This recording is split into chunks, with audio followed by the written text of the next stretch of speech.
That was down to David Mitton. Already a veteran craftsman of animation and special effects, he'd learned his trade on the Thunderbird series, now enjoying a revival.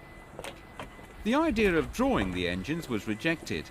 Instead, they decided to use models, so Thomas got his very own studio. Morning, boys. Morning. Thank you. Excellent. The series is filmed on a huge train set, forever changing to accommodate each story. The detail is extraordinary.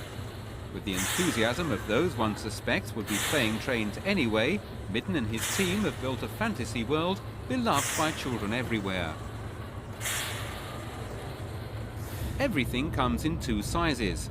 Close-up shots on the footplate, for example, are filmed on large-scale models, though these don't move. Each miniature engine, and there are now 17 of them, has several dozen faces to capture the mood of the moment. But it's the eyes, animated by radio control, which give each engine a personality of its own. It's this characterization which has made Thomas and his friends so popular. There's little nuances to every engine. Each one performs differently, has different functions. So they're all lovable in their own way. They're like dogs, really. I mean, they're all little things.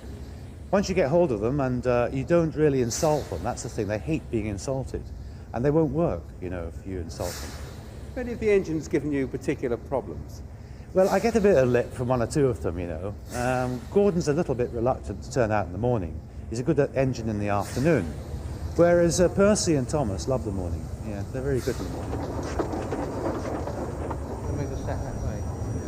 Thomas the Tank Engine is by no means cheap to make.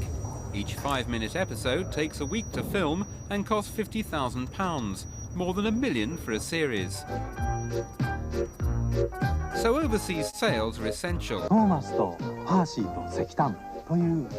Japan, land of the bullet train, loves Thomas too.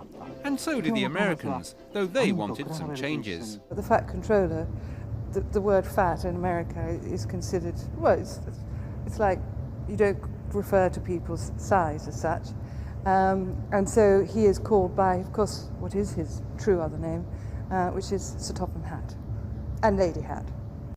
The Americans also killed off an engine called Daisy, who with fluttering eyelids was considered a female stereotype. Some will consider a change in the new series is more fundamental. Silly old board, thought Thomas. He had often tried to pass it, but had never succeeded.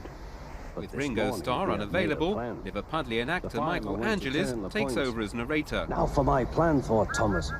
Pumping the trucks fiercely, he jerked his driver. Britt admits the loss of Ringo is a pity, believes the series is now too well established to be derailed. Are you surprised at how successful Thomas the Tank Engine, the movie, has been?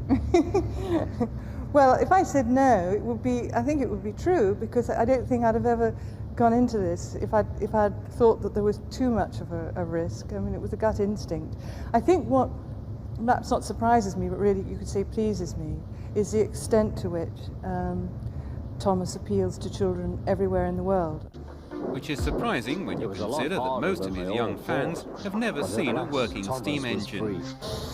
In the next series there are diesels too, some of them just as naughty as Thomas, though this scene is destined for the cutting room floor because trucks are not meant to float. Besides the television audience, there's now a huge demand for the videos. Of all children's programs, only the top Disneys sell more. Thomas the Tank Engine seems unlikely to run out of puff for some years to come.